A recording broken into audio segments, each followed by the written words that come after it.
Well, then we began to realize the implications of this, which meant that the government was going to determine how hotels could market themselves in general. And the point that we tried to make to the minister is that these hotels have to have as much flexibility as possible to respond to ever-changing circumstances.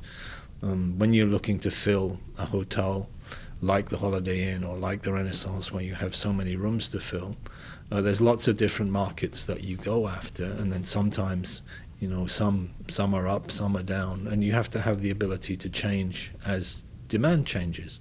And we said, look, we understand the need to control the further expansion of all-inclusives. You know, we're happy to sit down and talk about some kind of formula for that. However, when it comes to existing businesses, then we are extremely concerned that any rules and regulations that are put in place will eliminate the flexibility that they have, and that they won't be able to respond to changing market conditions. They won't be able to fill, because that you say, well, there's going to be no all-inclusive available, does not mean that that room is then going to be sold to the other kind of customer. The other kind of customer is probably gone somewhere else. I mean, if you cannot get what you're looking for, it's like anything in life. If you can't find what you want, then you're going to go somewhere else to find it. And if they cannot find the all-inclusive package, then they will go to the Dominican Republic, they will go to Jamaica, they will go to Cancun, they will go to Cuba, where these opportunities are available. So we had this conversation with the minister last year. It was all on a general basis. We never saw the legislation until 3 weeks ago, when it was presented to Parliament.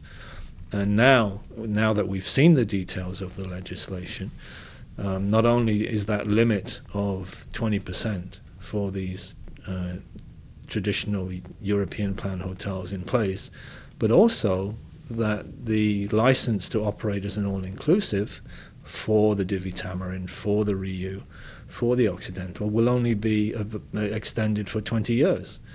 And after 20 years, the minister can decide whether or not it's going to be renewed.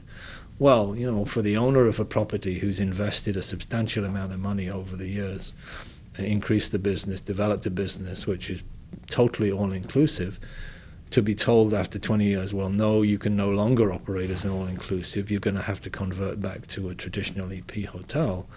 Ownership, of course, is very concerned about this, because, you know, you can't make any long-term plans if you think that at some point your license is going to be taken away. And equally with the European plan hotels,